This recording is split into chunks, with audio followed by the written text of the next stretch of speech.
차별이 아니라 보호하시는 하나님의 섬세한 사랑. 차별이 아니라 보호하시는 하나님의 섬세한 사랑이라는 제목으로 하나님의 말씀 증거하도록 하겠습니다. 레위기 12장, 오늘 레위기 강의 오늘 10번째 시간인데요. 우리 12장은 특별히 이제 출산에 대한 그러한 규례의 말씀으로 우리가 이해할 수 있습니다. 레위기 말씀 우리가 읽을 때 우리가 조심해야 될 게 있다 그랬습니다. 그게 뭐냐면 문자에 국한되면 안 돼요. 원래 이 주님께서 주시고자 하는 의도가 무엇인가? 그러니까 성경 전체의 관점으로 이 부분을 볼 수 있어야 된다라는 것입니다. 여기 보면 이제 남자 아이를 출산했을 경우 또 여자 아이를 출산했을 경우가 각각 다르거든요. 2절부터 4절에 보면 남자 아이를 아들을 낳은 거예요. 아들을 낳았을 때는 며칠 동안 부정해요? 7일 동안 부정하대요. 7일 동안 부정하고 이제 8일째 이제 포피를 벤다. 이제 유대인의 세례와 같은 거죠. 우리가 할례라고 부르는 포피를 베는 남자 아이들의 외과 수술입니다. 우리 이제 옛날에는 포경 수술이라고 많이 불렀잖아요. 8일째 포피를 베는 거예요. 그 다음에 33일 동안 성소 출입을 금합니다. 성물을 먹을 수도 없고 그 내용이고요. 그 다음에 딸을 낳았을 경우에는 며칠 동안 부정하다고 했습니까? 14일 동안, 2일이니까 27에 14니까 14일 동안 부정하고 며칠 동안 성소 출입을 못하죠? 66일 동안. 그러니까 남자애 낳았을 때보다 2배 더 성소 출입. 그러니까 한마디로 말하면 예배 못 드린다 이거잖아요. 성물도 먹지 못하고 성소 출입을 금한다 이렇게 돼 있다고. 이 말씀을 가지고 우리가 이제 오해하는 경우가 많이 있기 때문에, 그리고 정말 이 말씀이 우리에게 주시는 의미가 뭔지 그걸 좀 우리가 한번 살펴보기를 원합니다. 두 가지를 살펴보겠는데, 첫 번째는 본문이 의미하지 않는 것, 그러나 많은 사람들이 오해하는 바가 있습니다. 그러니까 이 12장 말씀이 의미하지 않는데 사람들이 많이 오해하는 것 중에 하나가 뭐냐면 출산 자체가 부정하다고 여기는 거예요. 근데 성경은요 절대로 그렇게 얘기하고 있지 않습니다. 그러니까 출산 자체가 부정하다고 말하고 있지 않다는 것입니다. 제가 앞서 말씀드린 것처럼 성경 전체의 관점으로 이제 이 부분을 봐야 됩니다. 언제나 이단들이 실수하는 게 뭐냐면요, 어떤 한 구절을 가지고 전체를 해석하려고 그래요. 그러다가 이제 큰 실수를 하게 되는 거죠. 부분을 전체화시키면 굉장히 위험합니다. 우리가 사는 곳이 경기도 광주잖아요. 그러면 광주가 대한민국이다 이러면 위험한 거죠. 광주도 대한민국이야 그러면 괜찮은 거예요. 근데 경기도 광주인데 광주를 전체화 시켜버리면 안 되잖아요. 광주가 대한민국이야 그러면 여주는, 이천은 그럴 거 아니에요. 그러니까 광주도 대한민국이다 이래야 되거든요. 그러니까 레위기가 하나님의 말씀이다가 아니라 레위기도 하나님의 말씀입니다. 그래서 성경 전체의 관점으로 이 부분을 봐야 된다는 것입니다. 또 성경 전체의 관점은 뭡니까? 성경은 창세기부터 요한계시록까지요, 출생은요 하나님의 계획이고 하나님의 축복이다 전부 다 그렇게 얘기하고 있죠. 성경 전체는 그렇잖아요. 그러니까 여러분 잘 아신 것처럼 창세기 보면 하나님께서 생육하고 번성하라 축복해 주셨다고요. 하나님께서 주신 축복의 귀한 놀라운 은혜가 출생 가운데 있다는 것입니다. 그래서 이제는 우리나라가 이제 깨닫죠. 뭘 깨닫느냐? 잘못된 정책.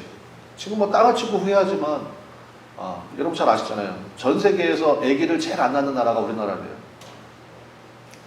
아기를 안 낳아요. 그러니까 가장 잘못된 정책이 뭐였습니까? 뭐 옛날 여러분 다 기억나실 거예요.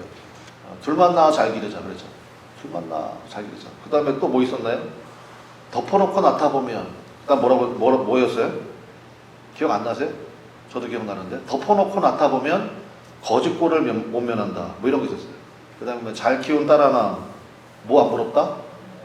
그거 다 알면서 왜 안 부른 척하고 계세요? 그러니까 이제 덮어놓고 낳다 보면 거짓골을 못 면한다. 이젠 땅을 치고 후회하는 거예요. 아니에요. 덮어놓고 낳았어야 되는 거예요. 할렐루야. 진짜예요. 덮어놓고 낳았어야 되는 거예요. 그러니까 여러분, 그래서 성경 전체에 이 출생, 아이를 낳는 것은요 너무너무 귀하고 놀라운 축복이라는 것입니다. 제가 화면에 말씀 하나 준비해놨거든요. 시편 127편 3절과 5절 말씀. 제가 읽어드릴게요. 보라, 자식들은 여호와의 기업이요 태의 열매는 그의 뭐라고요? 상급이로다. 예. 자식들이 여호와의 기업이래요. 하나님께서 복 주시는 그릇이라는 거예요. 기업이란 말은 자식들이 여호와의 기업이고 태의 열매 똑같은 얘기잖아요. 그러니까 출생은 하나님께서 주시는 상이라는 것입니다. 여러분 자녀 볼 때 그런 생각 드세요? 그러니까 여러분, 그러니까 세상 사람들이 하는 말처럼 무자식이 상팔자야. 절대로 예수 있는 사람 입에서 그런 얘기 나오면 안 돼요. 볼 때마다 하나님께서 내게 주신 뭐라고요? 상급이구나. 정말 놀라운 상급이구나. 그 다음 젊은 자부터 같이 읽어봐요. 시작. 젊은 자의 자식은 장사의 수중에 화살 같으니 이것이 그의 화살통에 가득한 자는 복되도다. 그들이 성문에서 그들의 원수와 담판할 때 수치를 당하지 아니하리로다. 아멘. 여러분 잘 아시는 것처럼 저는 이제 자녀가 셋이잖아요. 제가 몇 년 전에는 제 아내하고 한번 그런 얘기 한 적이 있는 것 같아요. 둘만 더 나을 거야. 여러분들 그런 생각 없으세요? 그래서 여러분 정말이에요. 하나님께서 주시는 은혜 가운데 정말 혹시라도 이제 아직 가능하신 분들은요 더 나으십시오 진짜. 그 나중에 키워보세요. 그 하나님께서 진짜 하나님의 나라의 에이스 카드예요. 우리가 정말 하나님의 말씀으로 그 아이들을 잘 양육하고 말씀의 기준 가운데 세워주면 목사님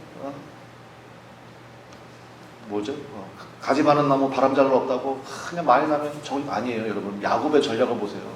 야곱의 자녀가 몇이에요? 몰라요? 야곱의 자녀가 몇 명이에요? 12명이잖아요. 야곱의 전략은 간단합니다. 보면요 1번부터 4번까지 성경에 나오는데 참 결함이 많아. 실수도 많고. 근데 야곱의 전략은 간단합니다. 12명 중에 한 명만 제대로 되라는 거예요. 그 한 명이 누구였어요? 11번째 아들이었던 요셉이었죠. 요셉이 뭐가 됐습니까? 애굽의 국무총리 됐죠. 애굽의 총리 된 다음에 요셉이 나만 잘 먹고 잘 살던가요? 아니죠. 다 데리고 오라고 내가 당신들 다 부양하겠다고. 그래가지고 그 당시에 수레는 요즘 말로 말하면 최고급 승용차예요. 리무진 승용차 수레를 보내가지고 70명 다 애굽으로 데리고 와가지고 내가 다 부양하리이다. 당신의 자손의 자손까지 내가 다 부양하리이다. 이러면 이게 성경적인 거라고요. 그래서 여러분 하나님 앞에 그러니까 여기 이제 우리 아직 장가 안 간 아이들도 있고 뭐 그런데 저는 제 아이들한테 항상 다짐을 받습니다. 무조건 3명 이상은 낳아야 된다. 무조건 3명 이상은. 알았지? 3명 이상 안 나면 아무튼 뭐 집에 오셔서 또 하지 마. 3명 이상. 그 다음에 뭐 승주는 가끔 얘기하면 요즘 중학교 애들은 툭 하면 시집 안 간대. 근데 우리는 다 알고 있어요. 그죠? 시집 안 간다는 말을 한 애들이 제일 먼저 가. 그래가지고 어쨌든 우리 승주 승찬이도 결혼해가지고 많이 낳아요. 진짜. 정말이에요. 오늘 하나님 말씀 여러분 시편 120편의 이 말씀을 여러분 마음속에 완전히 새기시기를 주님의 이름으로 간절히 축원합니다. 그래서 이거 말씀 꼭 기도하세요. 자녀 축복은 다른 게 아니에요. 하나님 시편 120편 3절과 5절 이 말씀 그대로 이루어지기를 원합니다. 그래서 화살통에 가득한 화살과 같다고 그랬잖아요. 하나님께서 그 아이를 통해서 역사하신다는 거예요. 이게 성경 전체의 관점입니다. 그러니까 우리가 아이를 낳고요, 영어학원, 수학학원 보낼 생각하지 말고 하나님 말씀대로만 양육하세요. 믿습니까? 말씀만 쫙쫙 심어줘요. 그래서 여러분 제 첫 번째 기도 제목이 우리 다시 시작하는 주일학교잖아요. 아이들에게 말씀만 들어가면요, 그다음 걱정 안 해도 돼요. 하나님께서 그 아이들을 이끄시고 세우시고 하나님의 놀라운 이 땅의 에이스 카드로 하나님이 쓰신다는 것입니다. 자, 그래서 성경 전체의 관점으로 볼 때 여기서 부정하다라고 말씀하시는 것은 옳지 않다는 것입니다. 그러면 부정하다고 하신 이유는 뭐냐 도대체? 우리 그거 살펴보면 될 거 아니에요. 오늘 말씀에 있는 것처럼 성경 전체의 증언이 그랬죠. 뭐였습니까? 출산은 하나님의 축복이라는 거예요. 그러니까 부정하다는 단어는 특별히 죄와 관련해서 많이 쓰는 단어거든요. 그런데 왜 여기에는 출산이 마치 죄인 것 마냥 부정하다. 그 다음에 뭐 남자의 낳으면 33일 동안, 여자의 낳으면 66일 동안 성물을 먹지도 말고 성소에 들어오지도 말아라. 이렇게 얘기하셨을까? 감이 좀 안 오시나요? 그렇게 말씀하신 이유? 뭐겠습니까? 이렇게 강력하게 말씀하심으로 말미암아 산모와 아이를 보호하시는 거예요. 네, 산모와 아이를 보호하시는 거예요. 제가 이제 이것 말씀 준비하면서 뭐 이것저것 여러 가지 자료들을 막 찾아보거든요. 그래서 보니까 이런 내용이 있더라고요. 산모가 아이를 낳잖아요. 아이를 낳으면 여성의 몸에서 나오는 분비물이요, 처음에는 적색이 나온대요. 그러다가 갈색이 나오고 노란색을 거쳐서 마침내 흰색으로 바뀌면 정상적이고 건강한 몸이 된다는 거예요. 그 단계가 있다고 그러더라고요. 그래서 그 산후조리할 때 그거를 잘 본대요. 보고 그 기간이, 우리나라도 100일 하잖아요. 근데 그 기간이 거의 2달여 걸린다고 하더라고요. 거의 2달여. 여러분 보십시오. 최근에 와서야 육아휴가라는 개념이 생겼어요. 근데 그것도 뭐 눈치 보아서 잘 못 쓴다면서요. 여러분 우리 그 노래 알잖아요. 요즘 할머니들은 안 그러는데 옛날 할머니들은 진짜 꼬부랑 할머니가 많았어요. 그 노래도 있잖아요. 꼬부랑 할머니가 꼬부랑. 옛날에 진짜 제가 기억해 봐도요, 제가 어렸을 때 보면 할머니들이 전부 다 허리가 휘어 있어요. 근데 의사들이 얘기하는 거예요. 그 허리가 왜 휘었느냐 할머니들이. 일단은 애를 많이 낳기도 많이 낳지만, 두 번째, 애를 낳자마자 반일하고 나갔다는 거예요.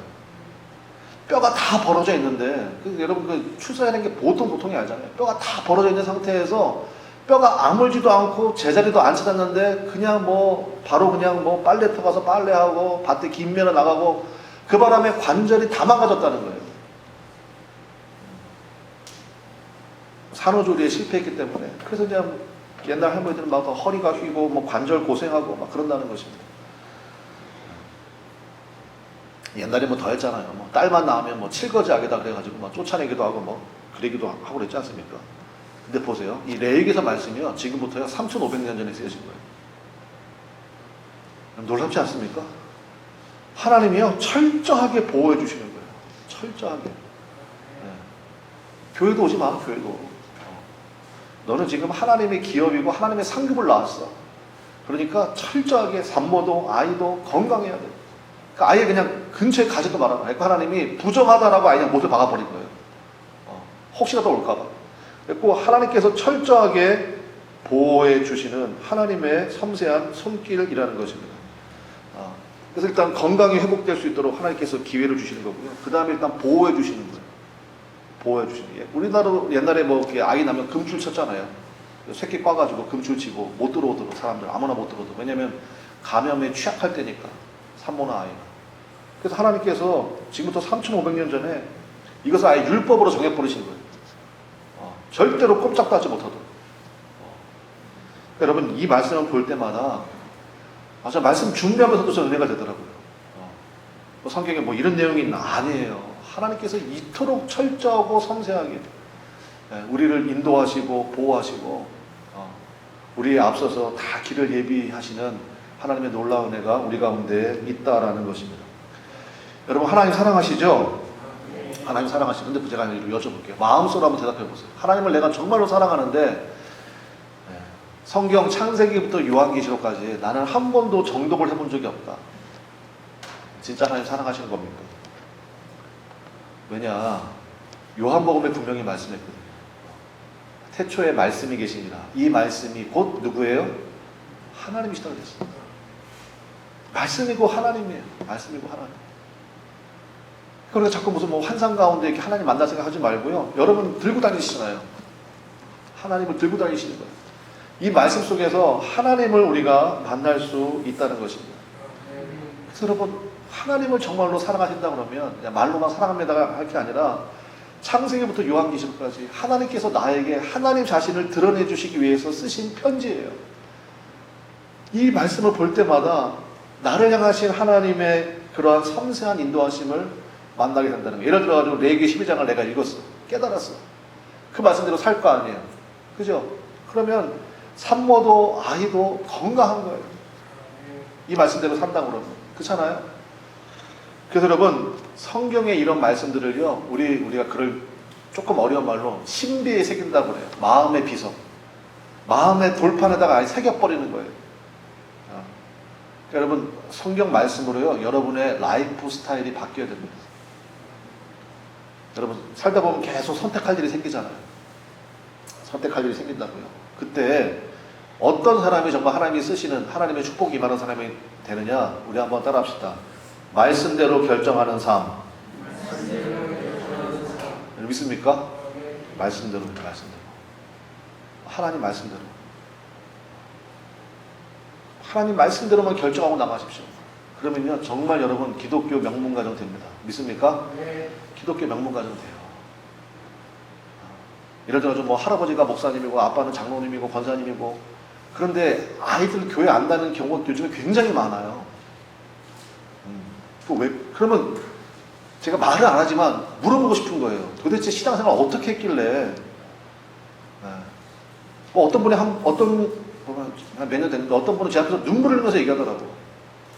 두들겨 패도 말을 안 듣는데 이제는. 당연하죠. 머리가 컸으니까 말을 안 듣지. 그러니까 어떻게 가르쳤길래 애가 컸더니 교회를 아예 안 나가는 거예요. 너무너무 가슴 아픈 일이라는 거죠. 그래서 여러분, 우리들의 책임이 큰 거예요. 하나님의 말씀대로. 그때 말 그대로 빌립보서 말씀처럼 그리스도의 향기가 여러분에게 진동하는 거죠. 그러면 그 자녀들도 사모하게 됩니다. 그래, 나도 엄마처럼, 나도 아빠처럼 저렇게 예수 믿어야 되지. 야, 진짜 예수님 말씀 들으니까 여러분, 그 힘들고 어려움이 있을 때요, 니들은 몰라도 돼 이러지 말고요, 아이들한테 얘기해 주는 거 참 중요한 것 같아요. 이런 문제가 있다. 근데 엄마 아빠는 이거를 기도로 돌파할 거다. 하나님 말씀대로 할 거다. 그리고 우리 기대하자. 여러분, 교육이 딴 게 아니에요. 유대인들이 왜 이렇게 강하다고 그래서 말씀드렸습니까? 그 사람들은요, 식탁 밥상머리 교육이에요.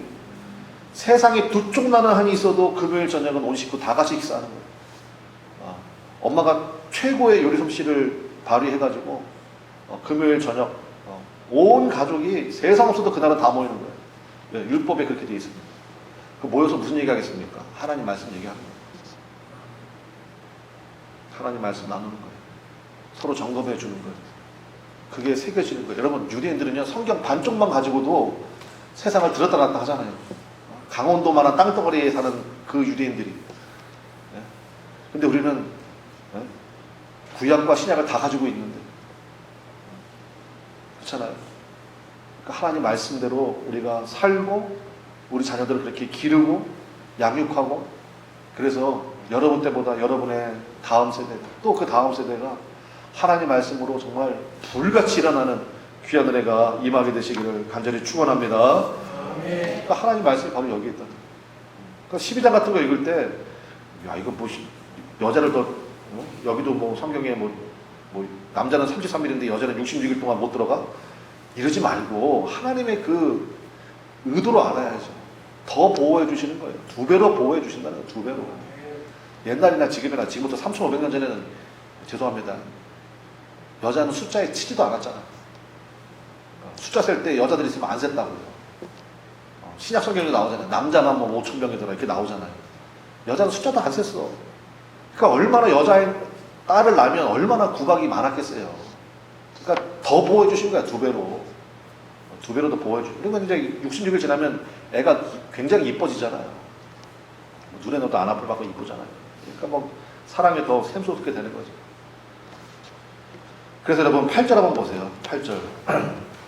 8절에 보면, 자, 아이를 낳고 이제 남자애 낳으면 33일, 여자애 낳으면 66일이라고 그랬잖아요. 아이를 낳은 다음에 이제 성전에 들어갑니다. 들어가서 속죄제를 먼저 드리고 그 다음에 번제를 드려요.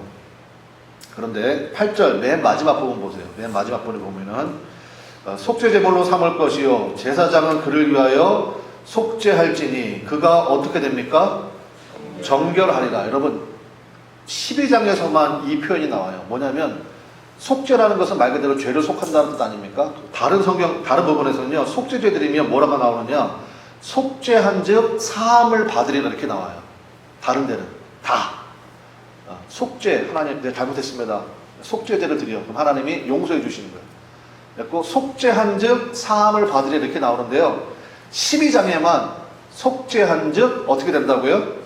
정결하게 되리라. 그러니까 즉 출생은 죄와 관련이 있다는 거예요, 없다는 거예요? 없다는 거예요. 무슨 사함받고 이러는 거 아니라는 거예요. 다시 시작할 수 있는, 그죠? 이제는 정상이 되었다. 그런 의미로서 속죄한즉 정결하게 되리라. 그렇게 되어 있다는 것입니다. 그러니까 성경을 자세히 읽어봐야죠. 12장에만 그러니까 출생은 죄와 부정과 이런 거 전혀 관련이 없다. 축하해주고 축복해주고 할 일이라는 것입니다. 그리고 완전한 회복의 출발은 바로 이제 성소에 출입하면서 다시 성물을 받는 것으로 이렇게 이해할 수 있습니다. 그러니까 여러분도 지금 주님 앞에 나와서 지금 예배 드리잖아요. 그러니까 여러분 그 얘기는 뭐냐? 하나님이 여러분을 다 받으셨다는 거예요. 믿습니까? 네. 여러분 그 은혜를 여러분 아시는지 알란가 모르겠어. 교회 나오고 싶어도 못 나온 사람이 얼마나 많은 줄 아세요? 우리는 뭐 당연히 나가는 건 줄 알죠? 아니에요. 하나님이 여러분을 받아주신 거예요. 그래서 여러분을 불러주신 거예요. 그래서 이 시간 나와서 하나님 앞에 예배 드리는 거예요. 하나님이 나만 사랑하신다. 그게 아니고 더 큰 사명이 있는 거죠. 우리 아이들 가운데, 사랑하는 내 남편 가운데, 또 내 사랑하는 이웃 가운데 예배 자리에 못 나오는 사람이 있으면 영적으로 문제가 있는 거거든요. 기도해야죠. 권면해야죠. 하나님 앞에 매달려 간구해야죠. 그래야 그 안에서 회복의 역사가 나타나게 된다는 것입니다. 말씀의 적용과 결론을 우리 함께 내리기 원하는데요. 제가 방금 말씀드린 것처럼 우리 이 출생 이후에 번제를 드릴 때 순서가요. 속죄 제사를 드린 다음에 번제를 드리게 되어 있어요. 원문에는 그게 정확하게 표현이 되어 있습니다. 속죄 제사를 먼저 드리고 그 다음에 번제를 드리게 되어 있거든요. 그럼 의미가 있습니다. 그러니까 우리 인생이 복되기 위해서는요. 첫 번째 뭘 해야 되느냐? 속죄를 경험하고 출발해야 된다는 것입니다. 하나님 앞에. 그게 무슨 얘기입니까? 용서가 필요 없는 인생은 없어요. 우리가 다 실수하고 잘못합니다. 그래요, 안 그래요? 다 실수하고 잘못하잖아요. 그래서 용서가 필요 없는 인생은 없어요. 그러니까 이 아이가 태어나서 무슨 잘못이 있을까요? 아니요, 영적인 의미가 있는 거예요. 그러니까 속죄제를 먼저 드리는 거예요, 하나님 앞에. 속죄제. 우리도 마찬가지죠. 다시 쓰임받기 위해서는 그 그릇이 깨끗이 설거지가 돼야 되잖아요. 그래서 우리도 마찬가지예요. 여러분 집에 오늘 하루 일과를 마치고 집에 이제 그 침대에 들어가실 때 그냥 들어가시나요? 물론 저 같은 사람은 그냥 들어가기도 하지만 대부분 씻고 들어가시잖아요. 깨끗이 씻고. 그렇잖아요. 아침에 눈 떠도 다시 씻고 시작하고. 속죄제의 의미가 그런 거예요. 하나님 앞에. 다시 시작할 수 있는 새롭게 깨끗하게 출발하는 그러한 은혜. 그 다음에 번제는 뭐겠습니까? 다 태워드리는 거라고 했잖아요. 번제는. 다 태워드리는 거. 그게 뭐예요? 결단이죠. 처음부터 하나님 앞에 온전히 드려진 존재로 그렇게 쓰임받기 원합니다. 그래서 아이가 태어나면요. 제일 먼저 가서 속죄제 드리고 그 다음에 번제 드려요. 하나님 귀한 생명 주셔서 감사합니다. 그리고 번제를 통해서 이 아이의 모든 삶이 주님께 온전히 드려지기를 원합니다. 그리고 우리는 꼭 이제 오해하기를 하나님께 바쳤다 그러면 꼭 목사 지켜야 바쳤다 그러는데 그렇지 않아요. 하나님께서 모든 삶을 통하여서 과학자는 과학자로 받으시고 또 정치인은 정치인을 받으시고 그 각자의 삶 속에서 하나님 받으시는 은혜가 얼마나 큰가요. 하나님께 바쳤다고 다 목사하면 헌금은 누가 합니까? 그렇잖아요. 그러니까 하나님 앞에서 우리가 성경을 통하여서 정확하게 깨달아야 되는 것입니다. 제가 말씀 하나 준비했는데 이 말씀 보고 우리 말씀 마치면 좋겠어요. 골로새서 2장 11절 말씀이에요. 우리 한번 같이 가보겠습니다. 시작. 또 그 안에서 너희가 손으로 하지 아니한 할례를 받았으니 곧 육의 몸을 벗는 것이요 그리스도의 할례니라. 신약시대 은혜시대를 사는 우리들은요 더 이상 뭐 할례를 받았냐 안 받았냐 사도 바울은 이것 때문에 너무너무 힘들었거든. 우리 더 이상 이걸로 뭐 고민하거나 논쟁하지 않습니다. 왜냐하면 그 의미를 정확히 알기 때문에. 할례는 뭡니까? 손으로 하지 아니한 할례를 받았으니 사도 바울이 이렇게 얘기하고 있죠. 그게 뭐예요? 곧 육의 몸을 벗는 것이요 그리스도의 할례니라. 그러니까 육의 몸을 벗는다는 것은 뭐냐? 내 자아가 원하는 대로 살지 않겠다는 거예요. 내 자아를 십자가에 못 박고 그리고 마음의 할례를 받았다.